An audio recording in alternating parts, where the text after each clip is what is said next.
tal, amigos? ¿Cómo están? Muy buenas noches. Yo soy Esdras Chabot y esto es Dinero y Poder. La Ciudad de México es la más compleja del país y su importancia requiere de gobiernos comprometidos. Ha sido gobernada en los últimos 15 años por gobiernos de izquierda. A pesar de los avances que se han alcanzado, aún requiere, dicen, continuar su transformación. Nos acompaña aquí en el estudio de Dinero y Poder Miguel Ángel Mancera, candidato del Movimiento Progresista a la jefatura de gobierno.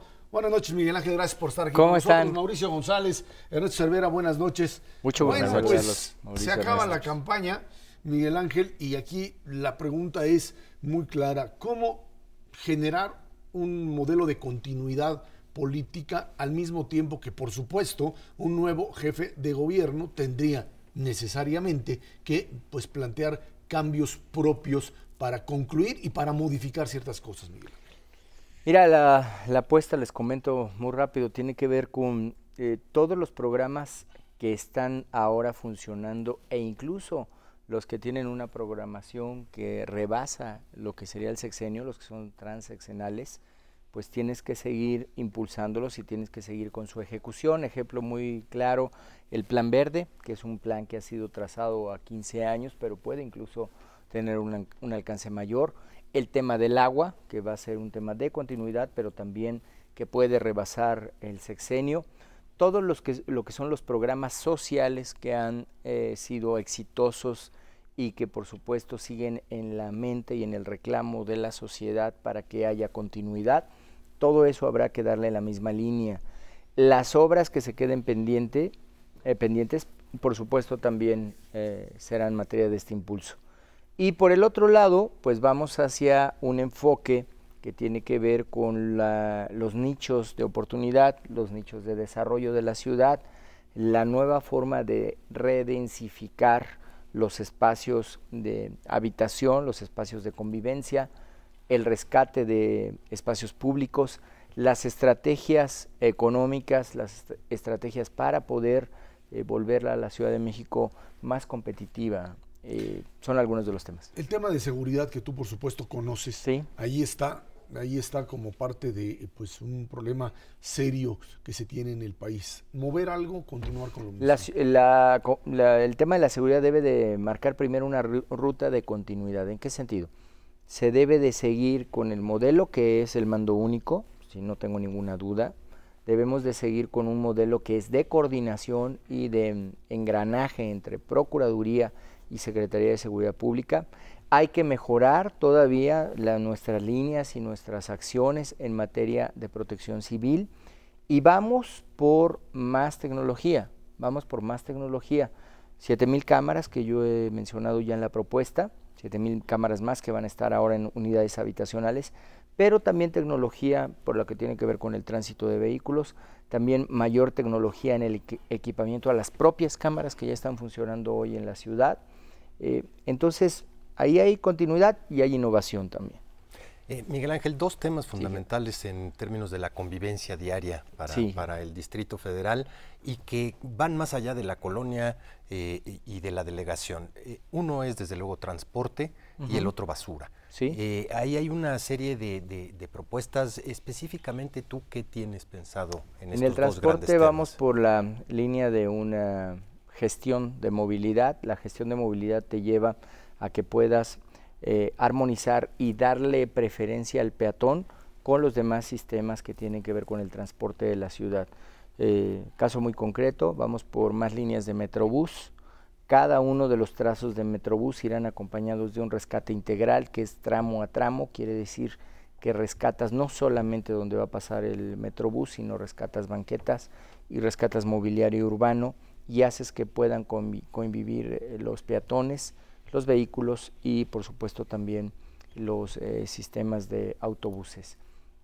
Vamos por mejoramiento en lo que tiene que ver con el tren ligero. El tren ligero actualmente tiene 20 trenes, de estos 20, 18 son los que están en movimiento constante. Necesitamos reforzar este equipamiento para el tren ligero. Por los corredores cero emisiones, son 10 corredores cero emisiones en la ciudad que se trabajan con los trolebuses. Vamos a hacer a los 10 cero emisiones, porque actualmente hay corredores que son de trolebús, pero que no son cero emisiones, dadas las características propias de los autotransportes.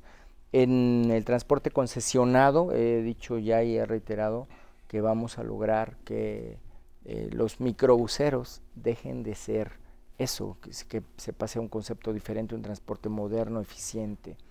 Y bueno, todo lo que tiene que ver con el transporte pasará por una modernización y por darle preferencia y volver mucho más digno lo que es el uso peatonal. Y en la basura, pues es una estrategia que está dividida en recolección, está dividida en lo que es transferencia, selección y finalmente las zonas de distribución en un enfoque metropolitano. Miguel Ángel, la campaña ha sido corta comparada con otras campañas, sí, muy intensa. ¿Qué lecciones te ha dejado? Si tuvieras que escribir un libro sobre tus experiencias de la campaña, que seguramente sería muy interesante, ¿qué sería lo principal? Bueno, primero lo que yo diría es que las campañas tienen que planearse, tienes que pensar qué es lo que vas a comunicar y cómo va a ser tu contacto con la gente, cuál es el mensaje. Yo lo que diría hoy, si tuviera que escribir este libro, es que nunca debe desatenderse ninguno de los sectores, que siempre te deja mucho más la propuesta que el ataque, que es fundamental recorrer el territorio, y me refiero a recorrer el territorio no solamente en el evento masivo, sino el evento de contacto, el evento en donde tú te comunicas directamente con la gente. Entonces, es una combinación de factores que se van engarzando para que tú puedas tener mucho más cercanía con lo que es el proyecto y lo que te va a legitimar después para la votación. Miguel Ángel, cuando estás hablando de pues llegar a la jefatura de gobierno, esto implica que tú serías eventualmente, si finalmente la elección te favorece, un jefe de gobierno, el primer jefe de gobierno, digamos, no directamente partidario, tú no eres miembro del PRD. Tendrías que armar un gabinete y dicen, bueno, pues tendrías que considerar la estructura interna del PRD, del PT, Movimiento Ciudadano, quienes te apoyaron, cómo equilibrar compromisos políticos que existen con la necesidad de eficiencia en la toma de decisiones. Mira, yo lo he reiterado en el sentido de que no estamos peleados con ninguna de las fuerzas políticas, no tengo una pelea con ninguno de ellos, ni tampoco una cerrazón de puertas para quienes estuvieran en una militancia activa. Lo que sí estamos pidiendo es que la conformación del equipo tenga perfiles, es decir, que sea gente con capacidad probada, con experiencia, con conocimientos y con el compromiso en favor de la ciudadanía. No podemos improvisar, no se puede pedir que alguien entre a un encargo y que, bueno, pues lo aprenda a lo mejor con el transcurso del tiempo o no lo aprenda. Entonces, más allá de ser un tema de cuotas o de todo lo que se ha venido diciendo, yo sigo insistiendo que es un tema de perfiles para la conformación del gabinete. La fuerza política, esa es una fuerza que estará representada. El proyecto estará representado, porque todos los hombres y mujeres que trabajen conmigo tendrán necesariamente esta convicción, que es una convicción de servicio y que no se pierda la continuidad del proyecto. Esto implica necesariamente también pues abrir la puerta o incorporar a fuerzas políticas que, aunque minoritarias, pues estarán en la oposición seguramente y que dicen tienen algo que aportar. Sí, claro, la propuesta, la participación, todo estará con las puertas abiertas. Finalmente, en la propia Asamblea Legislativa, en la Cámara de Diputados, en la Cámara de Senadores, estoy seguro que habrá participación de todas estas expresiones. Hablando precisamente de la Asamblea, pues la verdad es que hay una probabilidad importante de que haya una mayoría absoluta de las fuerzas de izquierda en el país, y en ese contexto habrá facilidad para aprobar cierto tipo de leyes para el Distrito Federal. ¿Cuáles son las prioridades que tiene?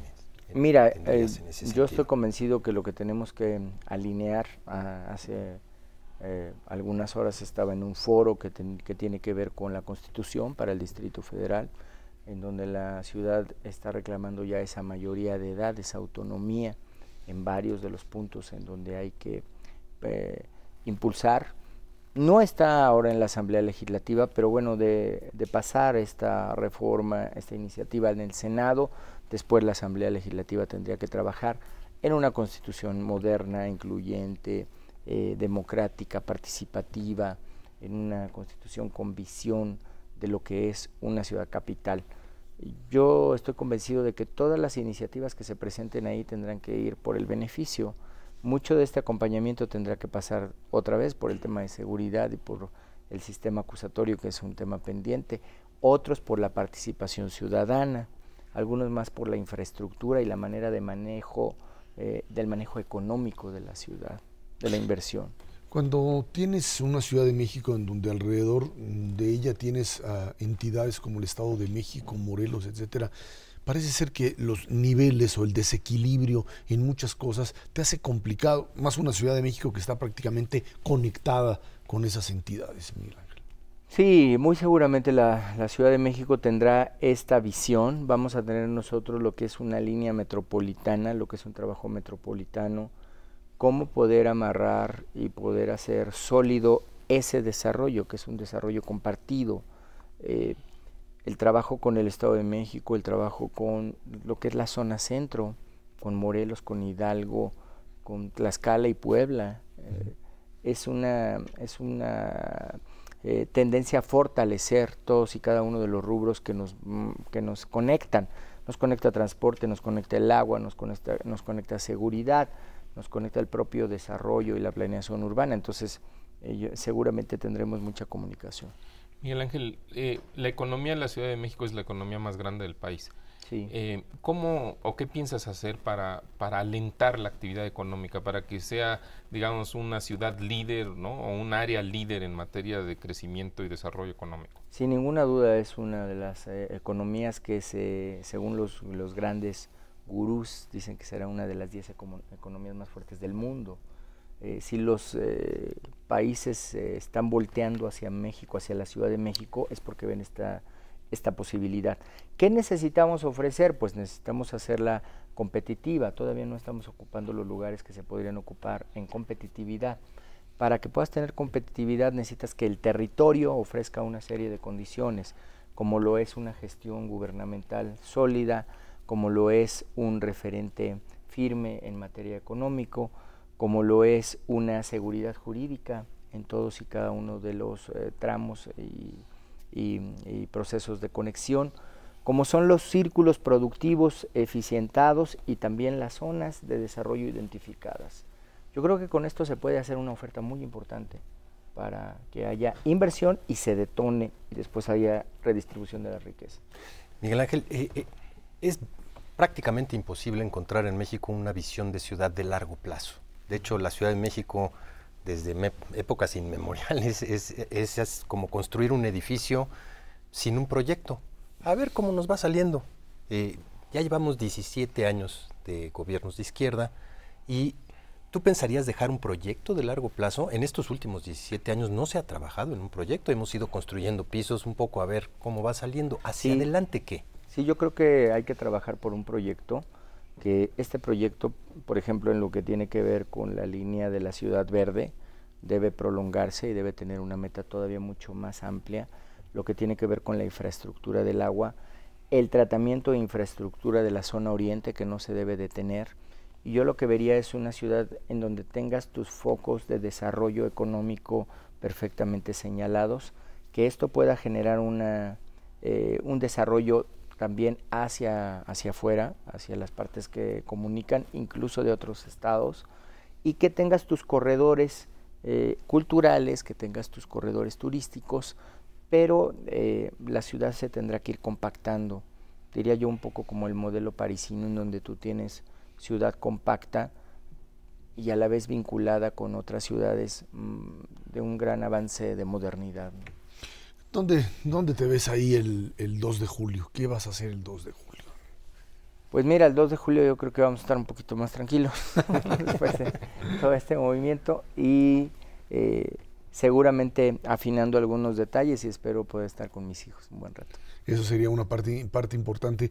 Miguel Ángel, finalmente, la relación entre la capital de la República y el gobierno federal, una relación que independientemente de quién resulte, pues es conflictiva por lo que representa. Debe de ser una relación institucional, debe ser una relación en donde se reconozca que es la ciudad capital, debe de ser una relación que genere un proceso de desarrollo armonizado. Cuando hay desaceleración federal, o de la Ciudad de México van a la par, estamos 1.3, 1.4, esos son indicadores muy importantes que yo creo que se tienen que tomar en cuenta. Tenemos la mayor inversión extranjera directa en la Ciudad de México, entonces pues está alojada la sede de los poderes federales en esta ciudad, entonces no vería cómo no puede haber una relación institucional que permita que tenga más desarrollo la Ciudad de México.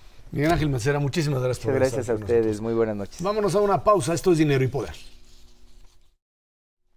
La encuesta GEA-ISA sobre los escenarios políticos a una semana de la elección presidencial arroja que el candidato del Partido Revolucionario Institucional continúa a la cabeza de las preferencias. Le sigue el candidato de las izquierdas y en tercer lugar la candidata de Acción Nacional.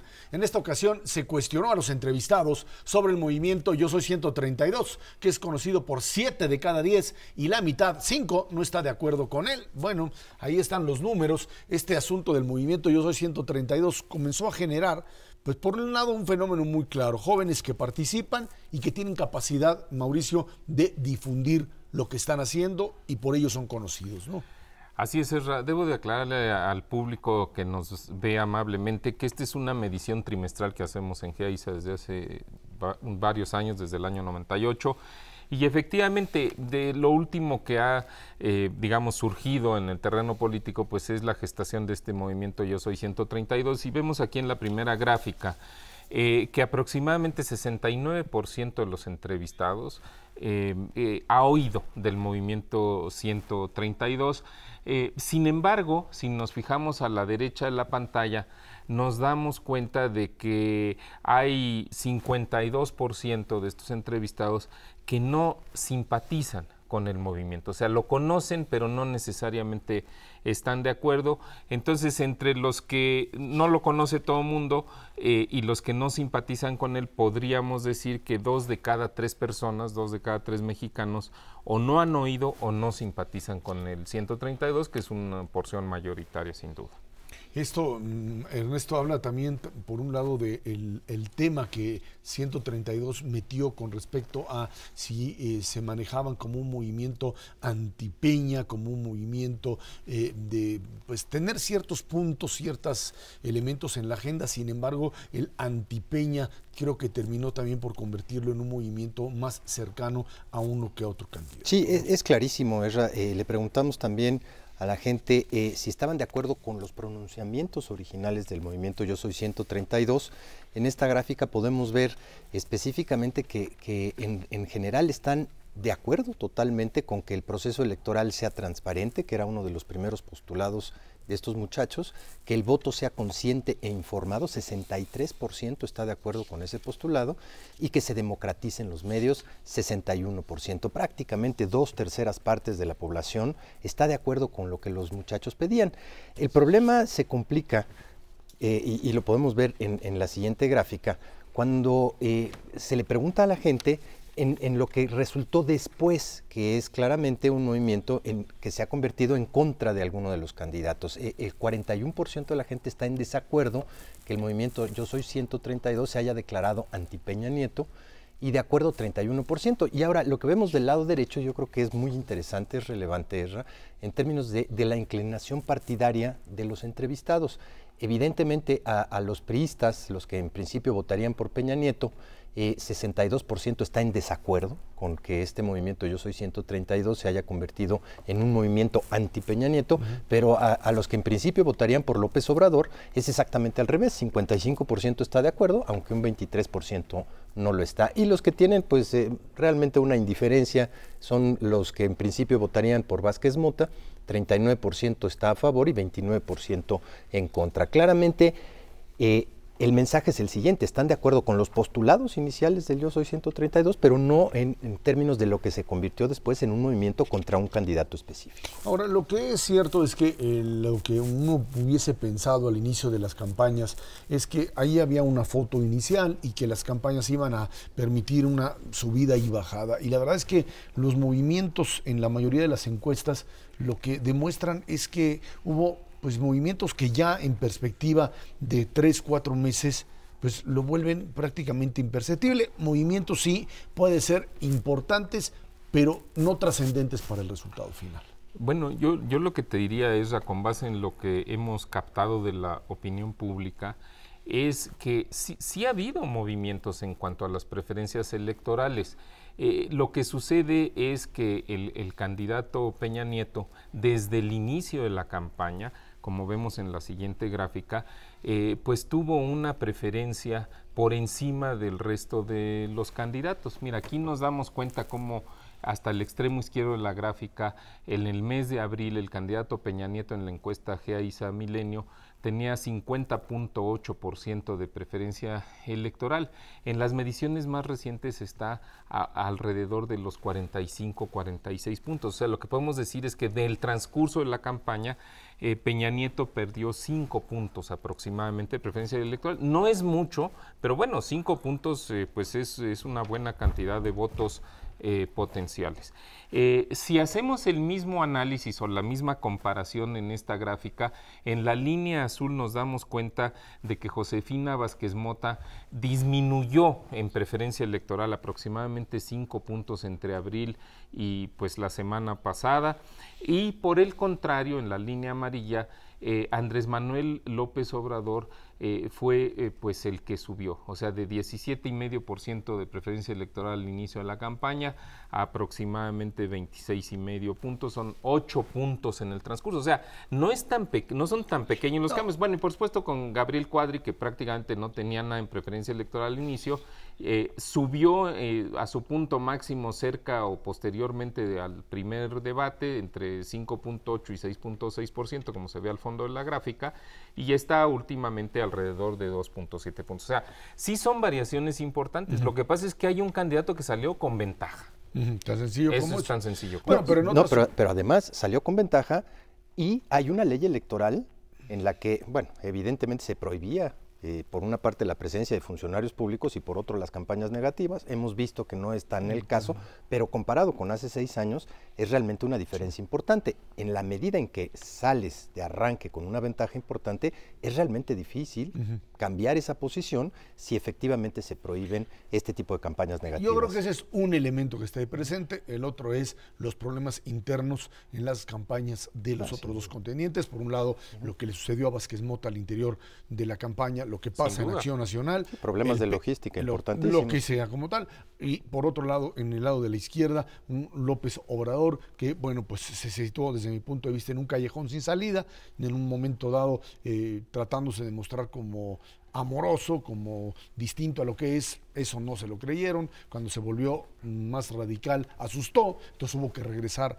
al otro punto. Y bueno, ahí están las encuestas que prácticamente lo sitúan en un empate. Veremos lo que pasa el día de las Que está bien, esa es la estrategia de campaña, y entonces precisamente ahí es donde está el valor para atraer a los electores potenciales. Por lo pronto, lo que queda claro, y lo vemos en la gráfica siguiente, es lo que han manejado las distintas empresas encuestadoras. Todas parece que en línea con lo que sería pues esta tendencia de un Peña Nieto en primer lugar y Vázquez Mota y López Obrador peleando el segundo lugar. Así es, Ezra, y para aclararle de nuevo al público, porque no hay demasiada información en esta gráfica. Lo que aparece abajo, las letras pequeñas, son los nombres de las diferentes casas encuestadoras. O sea, esto es cómo se fue reportando desde el mes de abril hasta la semana pasada, en el mes de junio, las diferentes mediciones. Yo lo que te digo que hay aquí es aproximadamente 30 mediciones realizadas por 11 diferentes casas encuestadoras. Y lo que creo que destaca, ojo, esto no es el promedio de las encuestas, estas son las estimaciones individuales de cada encuesta. Y lo que vemos es que prácticamente sin excepción todas han marcado a Enrique Peña Nieto por encima de los otros dos contendientes. Como tú bien señalas, diferentes casas encuestadoras han tenido mediciones distintas respecto al segundo y tercer lugar. En ocasiones Josefina Vázquez Mota en segundo, en ocasiones Andrés Manuel López Obrador en tercero o viceversa. Pero lo que sí podemos decir es que sobre todo ya en el mes de junio, digamos, en esta fase final de la campaña electoral. Enrique Peña Nieto ha estado arriba en las diferentes mediciones aproximadamente entre 13 y 16 puntos. Ha habido encuestas, el caso más sonado de Reforma, los casos de Verumen, en donde la diferencia entre Peña Nieto y López Obrador se ha reducido de manera significativa, pero pues son encuestas que han sido un poco atípicas, ¿no? Sí, y atípicas. eso a veces ha descontrolado la opinión pública. 2 de 28, sí. ¿Quién sabe qué quisieron hacer ahí? Una jugarreta ahí por parte de Reforma fundamentalmente que no les funcionó y que, bueno, pues finalmente tuvieron que rectificar luego al volverse rápidamente a volar todos los votos que le habían quitado a Peña Nieto y a Josefina y se los habían puesto a López Obrador, los regresaron 3 semanas después porque no les funcionó la jugada, ¿no? Tienen la misma, al arranque, la primera encuesta que estaba puesta en la gráfica es precisamente de Reforma, en donde tenía 12 puntos de ventaja, luego la reducen a 4 puntos y luego vuelven a abrir otra vez a 12.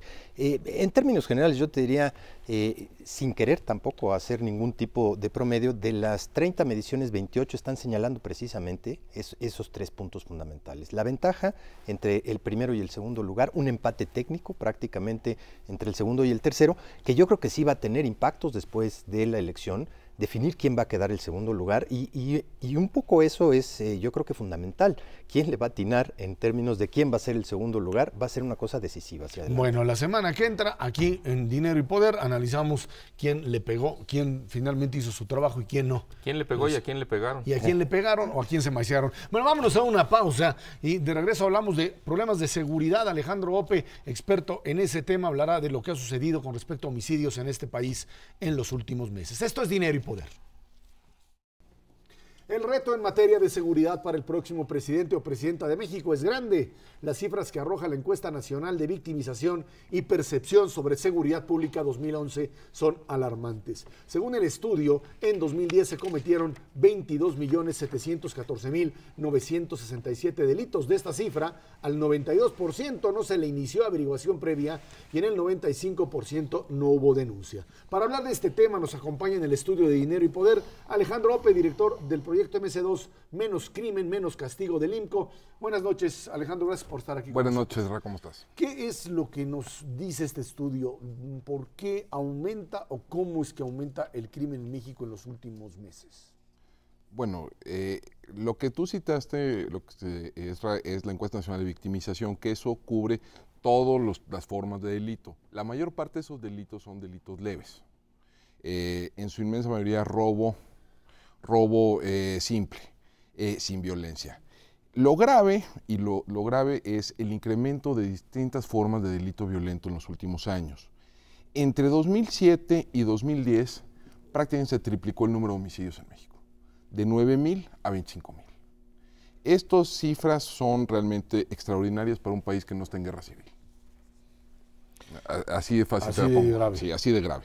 Ahora, dicho lo anterior, las cifras parecen estarse estabilizando a últimas fechas.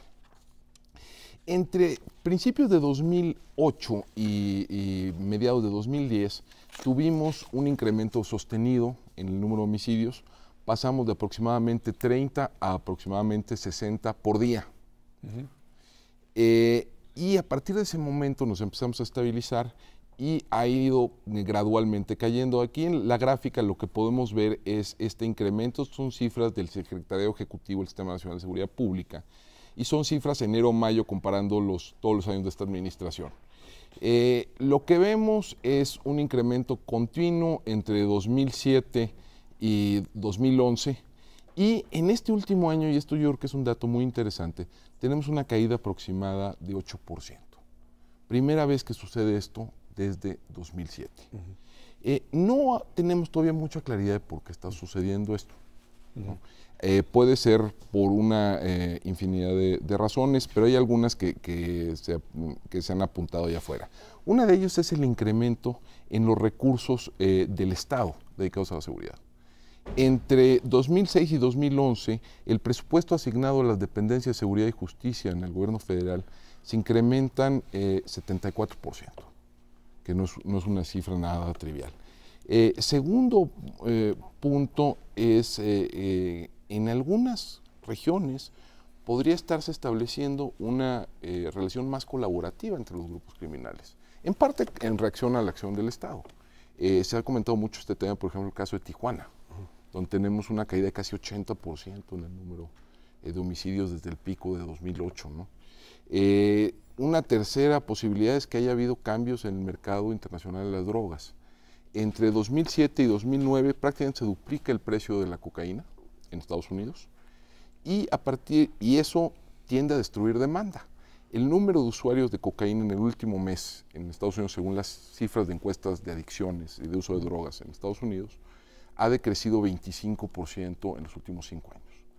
Entonces, esto podría estarse reflejando ya en flujos. México tuvo los decomisos de cocaína más pequeños en 30 años, en casi 30 años, en 2010 y 2011. No, tuvimos 9 y 10 toneladas respectivamente. No teníamos cifras de esa naturaleza desde los años 80.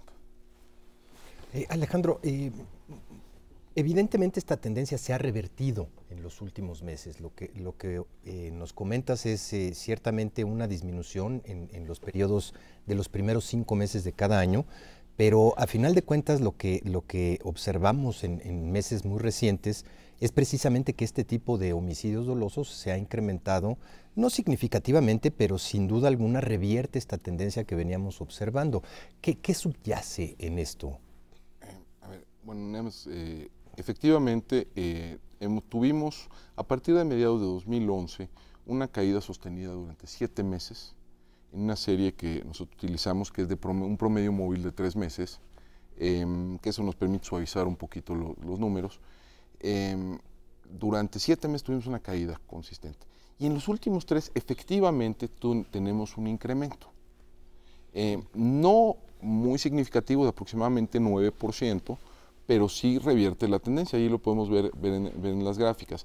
Regresamos en mayo, y esto quiero apuntar, son cifras preliminares porque todavía hay algunos estados que no han hecho los reportes correspondientes. Regresamos a los niveles que teníamos en noviembre. ¿Qué está sucediendo? No lo sabemos del todo. Una parte de esto podría ser un efecto estacional. Hay estacionalidad en los homicidios. Sé que suena un poco frío, pero es cierto. Otra posibilidad es que haya un recrudecimiento en algunas regiones del país, ¿no?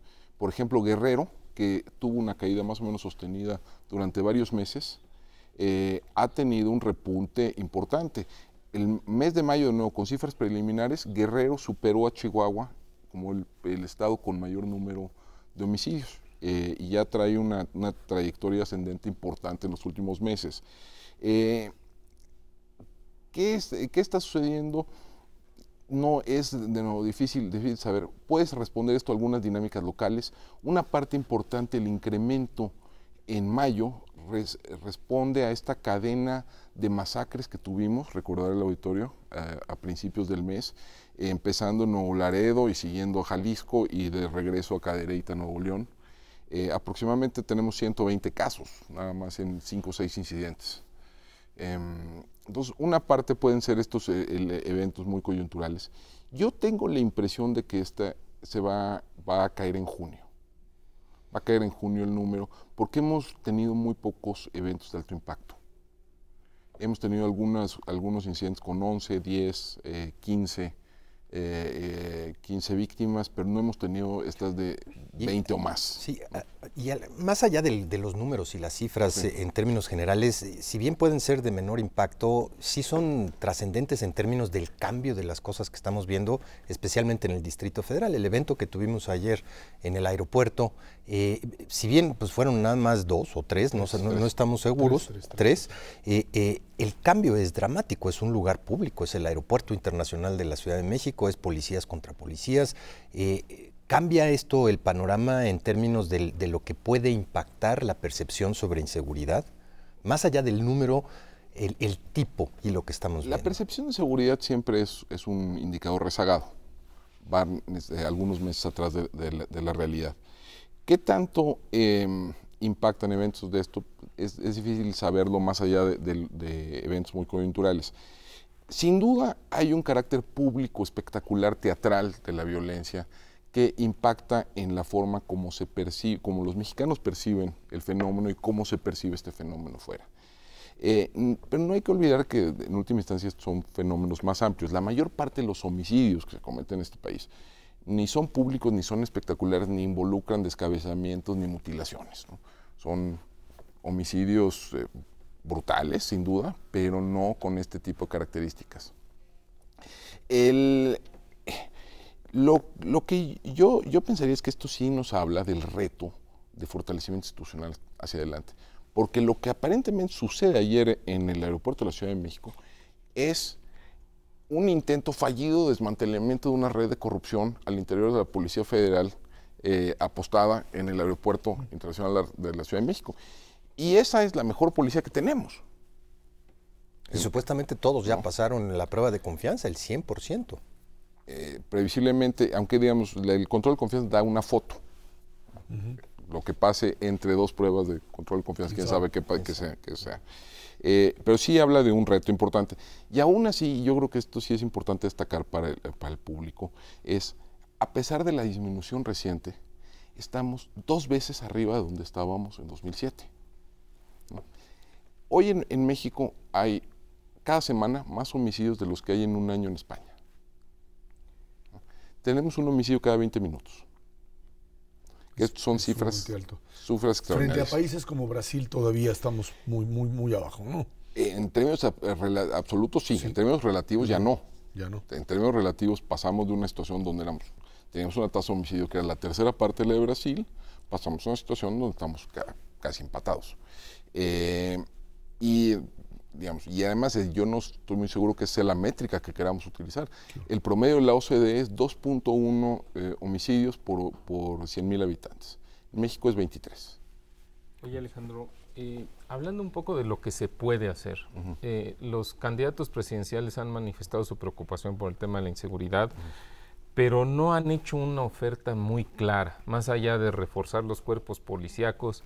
Pero en tu opinión, ¿qué se podría hacer en el corto plazo, o sea, con resultados inmediatos, para detener el problema, no solamente los homicidios, porque lo que estamos viendo es que hay otros delitos, el robo de automóviles, el robo a personas, el secuestro, que han venido creciendo de manera muy significativa?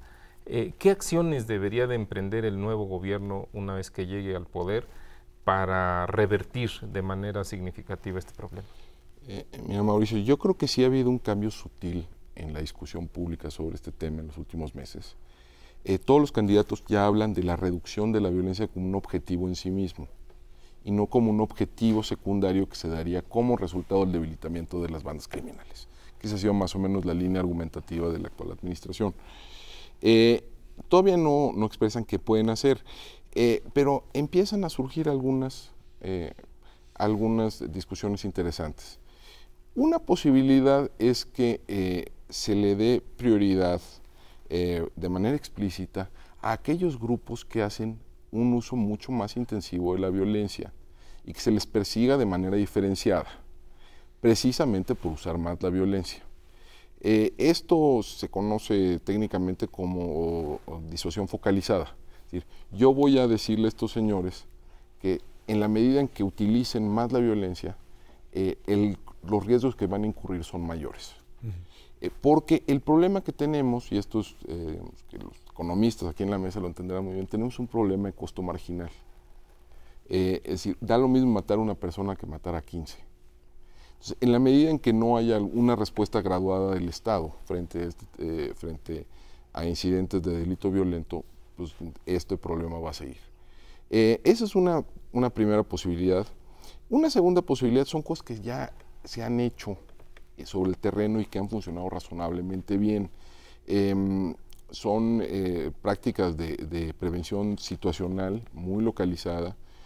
Por ejemplo, en Ciudad Juárez, durante varios meses, la Policía Federal implementó un operativo en una zona de la ciudad, la zona PRONAF, donde pusieron filtros de seguridad, intensificaron patrullajes, crearon un teléfono de emergencia, pusieron botones de pánico en los comercios, etcétera, y eso trajo una reducción muy significativa de homicidio, de secuestro, de extorsión, de robo de vehículos en esa zona. Algunos de estas situaciones no son necesariamente escalables a un municipio completo, pero en la medida en que el delito se concentra, sí puede tener incidencia importante en espacios específicos, ¿no? Ahora, cuando se tratan de encontrar variables con respecto a crecimiento económico contra crimen, ¿hay una relación? ¿Es parte de un discurso político? Mira, en el largo plazo yo te diría que sí.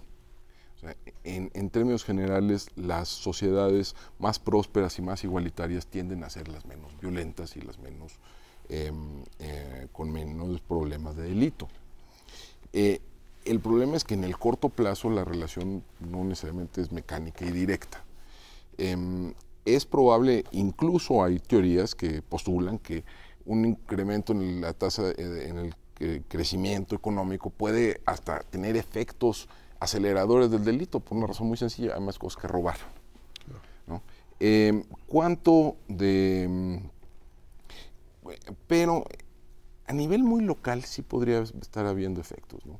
En Ciudad Juárez, por ejemplo, donde ha habido una mejoría dramática de la situación, pasaron de 260 homicidios por mes a 77 el mes pasado, es muy probable que el resurgimiento de la industria maquiladora, el resurgimiento de la actividad económica en la zona, sí esté teniendo ahí en el margen algún efecto sobre las decisiones de algunas personas de incorporarse o no a una carrera criminal. ¿Cuánto? Es difícil medirlo, ¿no?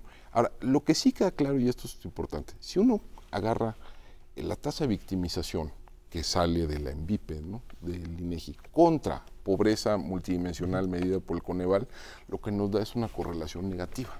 Es decir, los estados más pobres tienden a ser más seguros en este país, ¿no? Decíamos el caso de Yucatán, donde hay tasas de homicidios similares a las de países europeos. O tenemos casos como Chiapas o Oaxaca. ¿Por qué? Porque también la cohesión social también cuenta, ¿no? No se puede manejar una sola variable como tal. Así es. Bueno, ahí están. Alejandro López, muchísimas gracias por haber estado aquí. Muchísimas gracias, Serra. Muchísimas gracias, Ernesto. Muchas gracias, Paul. Vámonos a una pausa. Esto es Dinero y Poder. El gobierno español solicitó formalmente a Europa el rescate para su sistema bancario. En un comunicado, el Ministerio de Economía hizo el anuncio sin especificar el importe, aunque sería de alrededor, en el peor de los casos, dice el señor Rajoy, de 62,000 millones de euros. Será hasta el 9 de julio cuando oficialmente se conozca el monto de la ayuda durante la reunión del Eurogrupo. Pues otra vez, nadie les cree nada allá en Europa, es muy claro, se forma el gobierno griego, bueno, le dura 3 días el ministro de Hacienda y le da ahora sí que el soponcio y tiene que renunciar.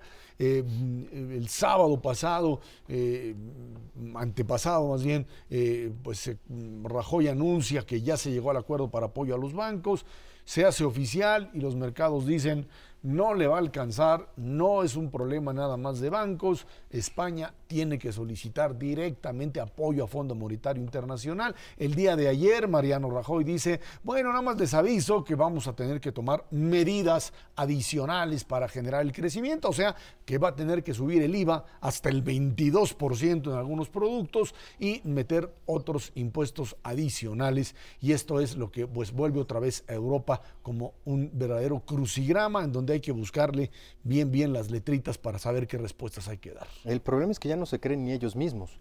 Y eso, pues sin duda alguna, les está generando este círculo vicioso en donde la falta de crecimiento económico y el desempleo desbordado es la preocupación fundamental para los gobiernos, pero para poderlo compartir necesitan incurrir en ciertas medidas que son precisamente las contrarias a las que se tienen que tomar para resolver el problema de la deuda.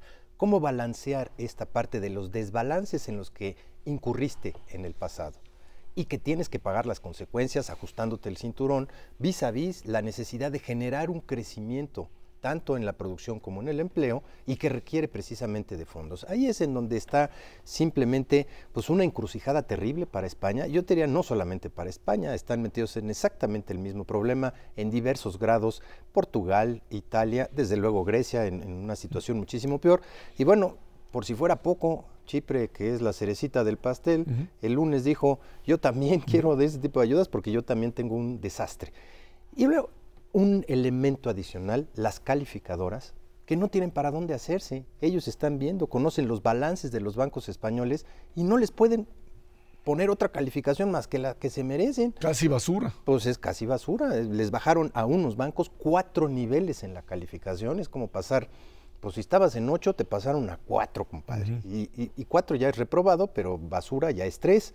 Y en ese contexto le echan tierrita adicional, porque los mercados desconfían brutalmente a muchos fondos de inversión. Dada esa rebaja en la calificación, les prohíben explícitamente los dueños de los fondos invertir en ese tipo de países, aunque sean buen negocio. Realmente la situación está complicada. Un elemento adicional es la negativa permanente de Angela Merkel, Alemania en su conjunto, para decir, primero arreglamos la casa y luego vemos cómo le metemos lana para la parte de crecimiento. Y tienen que ser simultáneos, porque simplemente no tienen para dónde hacerse los europeos.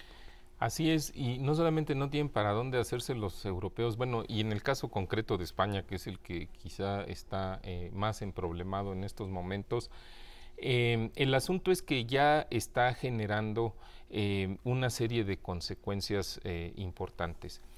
Los bancos, efectivamente, como decía Ernesto, les han bajado la calificación, salvo de los bancos grandes, salvo BBVA y Santander, que son los que parece que están en mejores condiciones debido a sus operaciones internacionales, entre otras las de México. El resto de la banca española está verdaderamente en problemas. Y llegan unos auditores que dicen que las pérdidas del sistema bancario son de aproximadamente 60-65 mil millones de euros. El gobierno español, el señor Rajoy, compra esa versión, pero muy probablemente se va a quedar corto. Yo creo que la pérdida de los bancos españoles debe ser más o menos del doble de eso. Lo que es increíble es que este proceso es exactamente el mismo que padecimos aquí en México en los años 95 y 96. No sé si el público se recuerde que vino un señor Mackey, ¿no? De Canadá, me parece que era canadiense, era un auditor canadiense, para que no se contaminara aquí la cosa. Hizo una estimación de las pérdidas de los bancos y después el Fobaproa costó el doble de lo que el señor dijo que iban a perder los bancos. Es increíble el paralelismo. El otro problema que está generando el asunto bancario es que ya están contaminando a otras empresas. Ya, por ejemplo, Telefónica también le bajaron la calificación, no es banco, pero pues obviamente está desarrollándose en una economía con muchas broncas. Y algo que a lo mejor puede ser una, pues no sé si llamarle lección, pero sí por lo menos ejemplo para nosotros en México, es que los españoles van a tener que subir los impuestos, no solamente el IVA, sino que van a aplicar un impuesto a las transacciones financieras. Ahí tenemos que parar nosotros las antenas aquí en México, porque el nuevo gobierno en México va a requerir una reforma fiscal, y para no caer otra vez en la discusión eterna del IVA, que si subir la tasa del IVA, que si cobrar el IVA a los alimentos, a las medicinas, yo creo que debería de haber un análisis más serio, más profundo del que se ha hecho hasta ahora, de algunos impuestos nuevos, como puede ser este impuesto de transacciones financieras, que se ha aplicado en otros países, que simplemente te aplican un gravamen pequeño, porque las transacciones financieras son de gran volumen en nuestro país. Cuando cambias un cheque, cuando haces una transferencia, parecido a las comisiones que nos cobran ahorita, nada más que mucho más pequeño, ¿no? Porque se aplicaría a una buena cantidad de transacciones, y eso puede ser una fuente de ingresos importante para el gobierno español. Seguramente se va a generalizar a otros países de la Unión Europea, y pues nosotros tenemos que ir viendo si es algo que a lo mejor valdría la pena por lo menos discutir aquí en México con cierta seriedad.